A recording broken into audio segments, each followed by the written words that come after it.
নমস্কার, স্কিল বাংলা চ্যানেলে আপনাদের সকলকে স্বাগত জানাই। একটা কথা 2 সপ্তাহ মতো আগে বলছিলাম স্কিল বাংলা চ্যানেলে যে বাংলাদেশ সব থেকে বড় জিওপলিটিক্যাল চেসবোর্ড হতে চলেছে আগামী দিনে, অন্তত নেক্সট 1.5 থেকে 2 বছরের জন্য।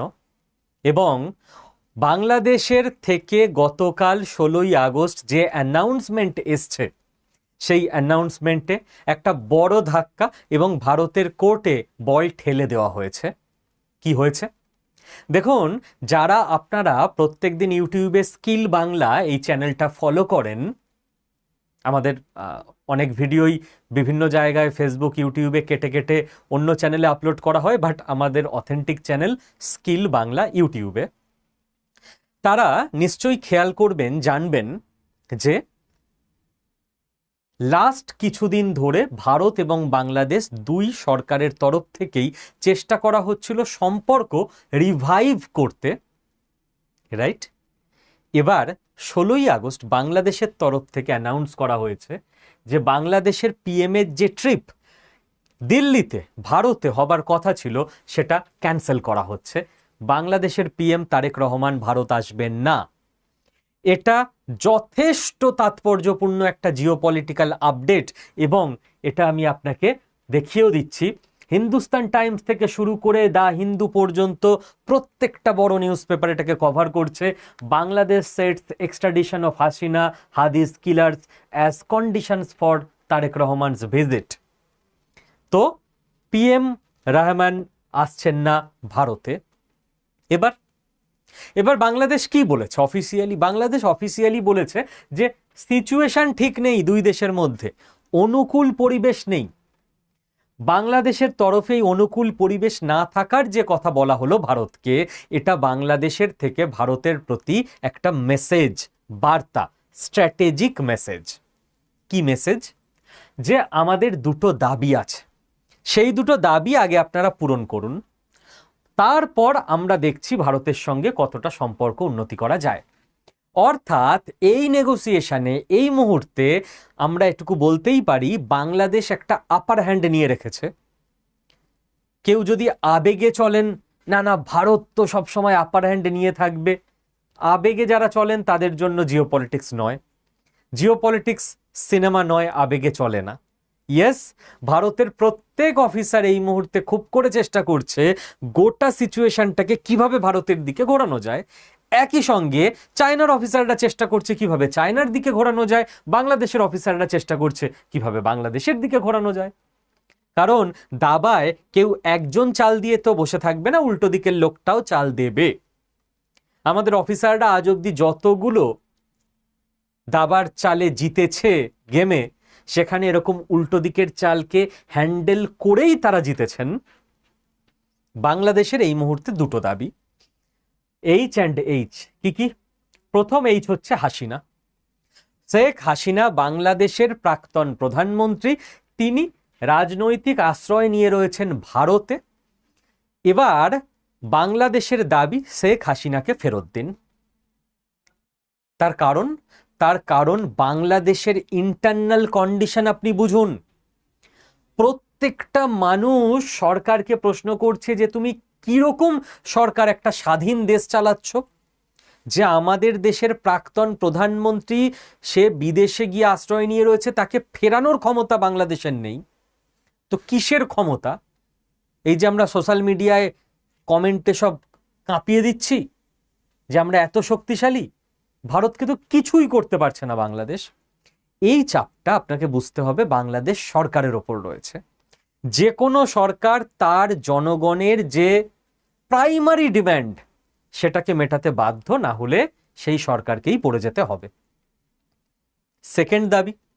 সেকেন্ড দাবি হচ্ছে হাদি, ওসমান হাদি। ভারত বিরোধী একজন অন্যতম মেন লিডার ছিলেন ইউথদের মধ্যে বাংলাদেশে, যাকে আননোন ম্যান গুলি করে ইহলোকের খেলা সাঙ্গ করে দেয় তার। এবার বাংলাদেশের বক্তব্য যে এই ওসমান হাদির যারা খুনি কিলার তারা ভারতে রয়েছে এবং ওসমান হাদির কিলারদের বাংলাদেশে পাঠাতে হবে, বাংলাদেশ বিচার করবে। ওসমান হাদির মৃত্যু এটাও বাংলাদেশের সমাজে অত্যন্ত সেন্সিটিভ একটা ইস্যু। সরকারের কাছেই দুটো ব্যাপারেই মারাত্মক চাপ রয়েছে। এই মুহূর্তে প্রধানমন্ত্রী যদি দিল্লি সফরে আসতেন তাহলে তার টিমের নিশ্চয়ই কথা মনে হয়েছে যে প্রধানমন্ত্রীর এগেনস্টে সেন্টিমেন্ট চলে যেত বাংলাদেশে। প্রধানমন্ত্রী হয়তো চাইলে পিএম মোদিকে ফোনেও বলে নেবেন যে স্যার যা যা আলোচনা আছে ওভার ফোন করে নি, কিন্তু বাংলাদেশ ছেড়ে আমি যদি যাই ইন্ডিয়াতে তাহলে গোটা দেশ আমার এগেনস্টে রাতারাতি চলে যাবে, আমি দেশ সামলাতে পারবো না। এবার হাসিনা এবং হাদির যে হত্যাকারী তাদের নিয়ে ভারত কি করতে পারে? বল তো ভারতের কোর্টে। এবার চাল ভারতকে দিতে হবে। বাংলাদেশ একটা চাল দিয়ে এবার অবজার্ভ করছে যে ভারত কোন দিকে চালগুলো দেয়। আপনি নিশ্চিতভাবে ধরে রাখতে পারেন এই মুহূর্তে পিএমওতে এবং বিদেশ দপ্তরের হেডকোয়ার্টারে ভারতবর্ষের হাই লেভেল অফিসারদের দিন রাত মিটিং চলছে যে কোন চালটা কিভাবে দেওয়া উচিত, কোন অ্যাকশনের রিয়াকশন কি হতে পারে পাল্টা। কারণ প্রথমে আসি, প্রথম এইজ হাসিনা, শেখ হাসিনা। বাংলাদেশ এবং ভারতের মধ্যে 2013 সালে একটা প্রত্যর্পণ চুক্তি হয়েছিল, ট্রিটি আছে অফিসিয়ালি, যে এক দেশ অন্য দেশের যদি কোনো ডিম্যান্ড থাকে, কোনো অপরাধী থাকে অন্য দেশে গিয়ে লুকিয়ে আছে, সেই দেশের হাতে হ্যান্ডওভার করে দেবে। এক্সট্রাডিশন ট্রিটি সব দেশের সঙ্গে সব দেশের থাকে না, ভারত বাংলাদেশের আছে। এবার সেই চুক্তি অনুযায়ী ভারত ফেরত পাঠাতে বাধ্য শেখ হাসিনাকে। কিন্তু ওই চুক্তিতে যখন চুক্তি সই হয়েছিল একটা আইনের ফাঁকও করে রাখা হয়েছিল। কি ফাঁক? যে যদি কোনো রাজনৈতিক অপরাধী থাকে তাহলে তার ব্যাপারে ভারত ভেবে দেখবে। কারণ সেই সময় যখন চুক্তি তৈরি হয়েছিল, চুক্তি যে অফিসাররা তৈরি করেছিলেন, আমি সবসময় অফিসারদের কথা বলি কারণ আপনাদের বেশিরভাগের ধারণা যে মন্ত্রীরা চুক্তি বানায়, মন্ত্রীরা সব ফরম্যাট তৈরি করে। না, মন্ত্রীরা মিটিংয়ে থাকেন, অবশ্যই ফাইনাল অ্যাপ্রুভাল দেন, পুরোটা বুঝে নেন, সই করেন, বাট 90% মেন যে ক্লজ সেটা অফিসাররাই তৈরি করে। ঠিক আছে? তো আপনাদের শুনতে যতই খারাপ লাগুক এটাই বাস্তব এবং আমি বাস্তবটাই বলবো। তো সেই সময় অফিসাররা এই প্ল্যানটা করে রেখেছিলেন যে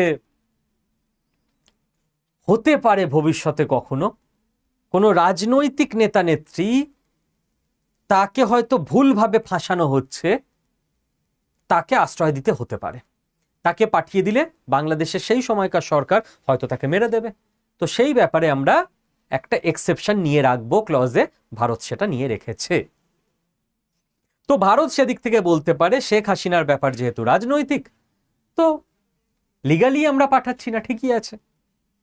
এবার ভারত যদি শেখ হাসিনাকে পাঠায়, যতদূর মনে হচ্ছে সেটাই ঘটবে, যতদূর মনে হচ্ছে 100% মিলবে না কোনোদিন আমার কথাও। কারণ ওই কেবল ভারত চাল দিচ্ছে এমন নয়, অনেকগুলো ফোর্সের কমপ্লিকেটেড খেলা ওখানে চলছে।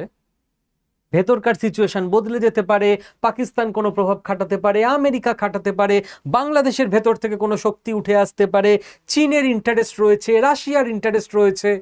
খেলা তো একপাক্ষিক নয়। ক্রিকেটে আমি বলতে পারি না যে বিরাট কোহলি নামলো মানে এই ম্যাচ ইন্ডিয়া জিতবেই জিতবে।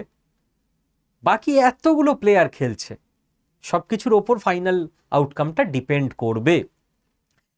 যতদূর এখনো অবধি মনে হচ্ছে শেখ হাসিনা বাংলাদেশে যাবেন, কারণ উনি নিজে অ্যানাউন্স করেছেন ডিসেম্বরে ফিরবেন। অ্যানাউন্স করার পর যদি না ফেরেন তাহলে ওনার যে কথার ওয়েট, পলিটিক্যাল স্ট্যান্ড পয়েন্ট, সেটা কোশ্চেনের মধ্যে চলে আসবে। এবার শেখ হাসিনা বাংলাদেশে তখনই ফিরবেন, এটুকু আমরা মনে করতেই পারি যে ভারত যখন নিশ্চিত হয়ে যাবে যে শেখ হাসিনাকে 2025-এ বাংলাদেশ মৃত্যুদণ্ড দিয়ে রেখেছে। ভারত নিশ্চিতভাবেই পাঠাবে না যে শেখ হাসিনাকে যান, গিয়ে মরে যান আপনি, কখনোই নয়। যখন ভারতের কাছে এটুকু কনফার্মেশন থাকবে যে বাংলাদেশের ভেতরকার সিস্টেম আমরা এতটাই কন্ট্রোলে রেখেছি, তারেক রহমান আমাদের এতটাই কথা দিয়েছে যে শেখ হাসিনা ফিরলে তার উপর নতুন করে বিচার শুরু হবে, এই মুহূর্তে মৃত্যুদণ্ড কার্যকর হবে না এবং তাকে সসম্মানে বাঁচতে দেওয়া হবে, এই ক্লজগুলো যখন ব্যাকডোর নেগোসিয়েশনে, যেটা বাংলাদেশের সাধারণ মানুষ জানতে পারবে না, যখন ব্যাকডোর নেগোসিয়েশনে ভারত এবং বাংলাদেশের অফিসারদের মধ্যে কনফার্ম হয়ে যাবে শেখ হাসিনা তখনই বাংলাদেশে ফিরবেন। এবার বাংলাদেশের জনগণকে তারেক রহমান কি বোঝাবেন সেটা তার ওপর এবং তার টিমের ওপর। এর জন্য আমাদের ওয়েট করতে হবে এবং যত ডিসেম্বর এগিয়ে আসবে তত ঘটনা উত্তপ্ত হতে থাকবে। নেক্সট হাদি। এই ব্যাপারে একটা বড় ব্লান্ডার আমাদের তরফ থেকে হয়ে গেছে। কি হয়ে গেছে? পশ্চিমবঙ্গে যিনি প্রাক্তন মুখ্যমন্ত্রী, এখন যিনি মুখ্যমন্ত্রী ছিলেন মাননীয়া মমতা ব্যানার্জি, উনি ভোটের ঠিক আগে আগে একটা বেফাস কথা বলে ফেলেন। কি বলেন? উনি বলেন অমিত শাহ স্বরাষ্ট্রমন্ত্রীকে টার্গেট করে, জানি না নাকি কিছু, মানে মোটামুটি এরকম ছিল কথাটা,